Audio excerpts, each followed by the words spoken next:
So we are now on the road to NXT TakeOver, and what better way to start the road to NXT TakeOver than opening this week's edition of NXT with the COO Triple H putting over NXT and announcing that NXT TakeOver will be on May the 29th on the WWE Network in a live 2-hour pay-per-view-like special event. And I also found it interesting in last week's NXT review, the Schleg Daddy said that the NXT product kind of felt stale in the sense that the characters didn't really feel like they were going anywhere. There was no real storylines. It just kind of felt things were there. Well, I felt on this week's show, I kind of agreed with him in that sense, but I felt on this week's show, it felt like things had much more of a purpose, in my opinion, simply because I think the writers of NXT kind of woke up and thought, right, we've got NXT TakeOver, we need to make some damn storylines, we need to develop some damn characters and make some damn matches for this show. So it's just seemed to me like this show was a little bit of a turning point in things having a little bit of a purpose because they knew they had to build up to a 2-hour live special on the WWE Network, which is there pretty much to try and get eyes on the NXT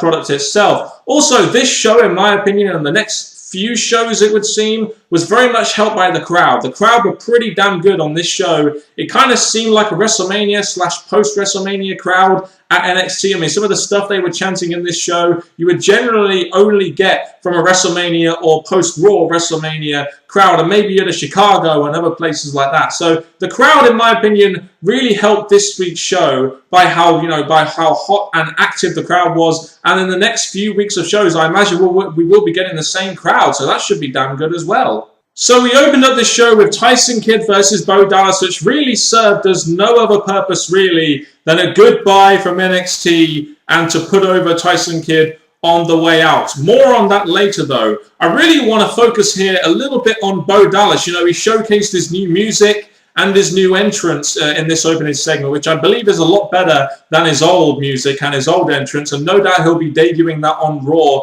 at some point soon. Now, I did like his entrance. I did like his new video and new music. It kind of goes with the character a little bit more, with this, like, I'm going to make you believe character. Presentation will essentially be what is very key with this character when it essentially debuts on Raw or SmackDown, because I don't believe that Bo Dallas is the most talented guy on NXT to be bringing up. I think it's more really the character that WWE are quite interested in. And the way I see it, Tyson Kidd will be a part of NXT going forward, hopefully a big part of NXT, helping put over some of the, the bigger stars on there. And Bo Dallas really won't be part of NXT now because he's going to be a bigger part of Raw and SmackDown going forward. So, Bo Dallas doing the job here for a Tyson Kidd, I thought did make sense. I thought it was also kind of funny that Bo Dallas thought he got his shoulders up and asked for the replay when he obviously didn't, and then he gets waved goodbye by the crowd saying, wave goodbye, because no more Bo, right? Oh, don't worry, I'm sure Bo Dallas will get people to believe on Raw or SmackDown. And if you really think about it now, Tyson Kidd, upon his return, has beaten Mason Ryan, who I believe was like an undefeatable babyface monster, and has now defeated the longest reigning NXT champion. I do wonder, might they be building him to face Adrian Neville at NXT TakeOver? I don't know. I haven't read spoilers or anything. It just seems like the way the people who they're having Tyson Kidd beat, just seems like that may be what they have planned for him, unless they have something else big planned for him at NXT TakeOver. You don't just beat Mason Ryan and then the longest reigning NXT champion Bo Dallas and then not do anything at NXT TakeOver. So after last week when Paige was stripped of the NXT Championship, we got the start of the Women's Championship tournament on this show. And I just want to first quickly talk about the presentation. This was presented, okay. It wasn't really done brilliantly in my opinion, but it was done okay. We had consistent graphics on the screen showing us, who was going to be in the tournament, who was going to be facing who. We had 2 matches on tonight's show. We had NXT going a bit old school with some of these pre-match backstage promos, and one would hope that the final match will actually happen at NXT TakeOver. Maybe I'm wrong about it, but you think they would build up this tournament and have the final tournament as a Women's Championship match on NXT TakeOver. We had Sasha Banks versus Bayley in the Women's Tournament first round to start the show. Bayley had the wacky, waving, inflatable arm flailing tube man in her entrance. I thought, that's kind of funny how they've done that. I've never really noticed that about Bayley before. Maybe I've just not really, paid much attention to it, but I kind of noticed that on this show. And I must admit, I was quite surprised when Sasha Banks won, not only because Bayley has gotten quite a lot of wins over Sasha Banks, but I really thought, personally, that Bayley would be the top babyface in this tournament. She would probably go on to the final and maybe face Charlotte, where they could have that blow-off that they never really had after the feud they had in NXT before it was on the WWE Network. But quite clearly, WWE or NXT have other plans for this tournament, as they made Sasha Banks get the victory going for. And I guess with her and Charlotte, they are kind of the top heels now on the NXT roster. So you kind of want them both to go through, I guess. We also had Natalya versus Layla. And I must admit, I really wasn't interested in this. You know, I don't watch NXT to watch two WWE divas in a match. So I really didn't have too much interest in this. I mean, you've got two former ex-Divas champions who really should have no want for the NXT Women's Championship. Natalya beat Layla here, and you know she'll probably be the one that's in the final to put over a Charlotte or something. That's what I imagine the final will be. You know, it's going to be Natalya versus Sasha Banks in the semi-finals, and next week we're going to be getting Emma versus Charlotte, which should be a good match, and Alyssa Bliss versus Alicia Fox. We'll be seeing our first glimpse of Alicia Bliss. We haven't really seen too much of her, apart from doing a little bit of backstage interviews and a little bit of in-ring announcing. So the way they did this women's tournament, it wasn't brilliant or anything, but it was pretty solidly done, even though I really wasn't interested in one of the two matches on here. So we had Adam Rose facing a jobber on this week's edition of NXT. You know, I can't wait to see the Adam Rose character on Raw and SmackDown. That is going to be a blast. I believe he's debuting on the next Raw, actually, the Raw after Extreme Rules. Man, that is going to be a great debut, in my opinion, considering how effective his character has gone over in NXT. But not only did he win this match, but finally, other than backstage segments, they did a little something by having Camacho come out and take out one of the entourage of Adam Rose. You know, so at least they're doing a little bit something to try and make this into a feud now, rather than just having them confront backstage and, you know, not really do anything. So we had Oliver Gray versus Mojo Rawley. You know, Oliver Gray looks kind of heel, I guess, you know, which is a bit of a U-turn from his last match, where I believe he did the job to Tyler Breeze. Correct me if I'm wrong there. But really, he was only there because they needed someone to do a job for Mojo Rawley. And then we had the artiste Aiden English coming out, attacking Mojo Rawley from behind. Mojo Rawley ends the segment on top, you know, and I was thinking to myself, you know, this is one of the reasons why heels can't get that much heat in the WWE. You had Aiden English attack the guy from behind, and then Mojo Rawley still ends the segment on top with the triumphant babyface, kind of like a John Cena or a Sheamus, or probably even a Daniel Bryan would do now. Basically, Breakfast Club members. I don't see why they can't at least maybe have Aiden English go in there, attack him with a microphone, have him end the segment on top, and then start the feud off that way. I just thought the way they do it with the babyface booking and everything, just a little bit ridiculous at times. You know, maybe NXT really have a lot of stock in Mojo Rawley and they see him as the next big thing to come out of NXT, so they want to book him quite strongly. Okay, but at some point you're going to need to have the heel get some heat on the guy, you know, and I guess if nothing more now,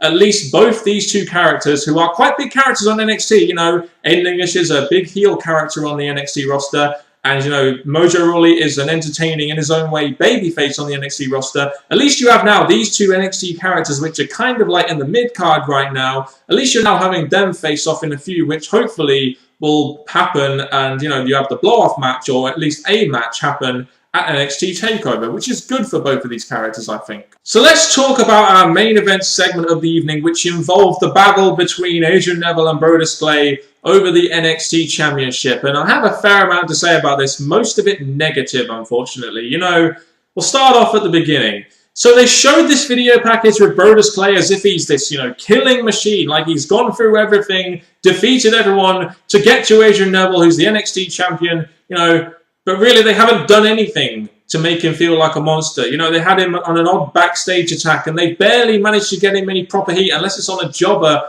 or in a backstage segment. Really, in this feud, they've made Brodus Clay look nothing more than a chump, when really it would have been so easy to book him as a monster heel, and it would have made this match feel a lot better, and it would have felt as if Adrian Neville actually overcame an obstacle rather than just defeating a glorified jobber in Brodus Clay, and it really doing nothing much for him. So the build going into this was really underwhelming, in my opinion. I understand you wanted to make Adrian Neville look very strong, and, you know, his second feud essentially after winning that NXT Championship, but you've at least got to put some heat on Brodus Clay in order to, allow Adrian Neville to overcome an obstacle, and then for the crowd to get behind him more, and then for the win to feel a little bit better. Because the match on this week's show, it just felt meh to me. And there are many reasons for this. All of a sudden, out of nowhere, these guys are having an ODQ match, which was hardly hyped. You'd think NXT would want to hype up a match like this. NXT Championship, no DQ match. And this match just went way too quickly for an ODQ match and didn't really involve too many no DQ elements. Apart from the title getting involved, like I said, this didn't go very long. It just felt kind of meh. If they put a little bit more heat on Brodus Clay, maybe it would have been more exciting. But it was just very short and very underwhelming. That's really all I can say about this match and this feud that they've given Adrian Neville. It's really had the feeling of filler feud. It really has. And I guess my question now is, going into NXT TakeOver, moving away from Brodus Clay, which I imagine they will do now, as this was pretty much a clean victory, who will be challenging Adrian Neville for the NXT Championship at the NXT TakeOver pay-per-view or special event? Now, I haven't read spoilers or anything, and I don't want to be spoiled on it. So if you don't know about it, put your thoughts in the comment section below. But please don't put in the comment section below who the actual #1 contender is, because that'll ruin NXT for me a little bit over these next couple of weeks. So give your thoughts on the comment section below on this whole Adrian Neville versus Brodus Clay feud, especially with the development of the Brodus Clay character on NXT, and who will be next for Adrian Neville going into NXT TakeOver. I must admit, I can't wait to find out. In my opinion, this show felt a lot better this week, and it's like I said earlier, things just seem to have a lot more purpose on this show, and when things seem to have more of a purpose, the show just comes off a lot better than when you have a bunch of filler stuff, which is what the Schleg Daddy had a little bit of an issue about on last week's review. I'm quite looking forward to seeing his review on this week's show to see if his opinion on that has actually changed. But on this show, like I said,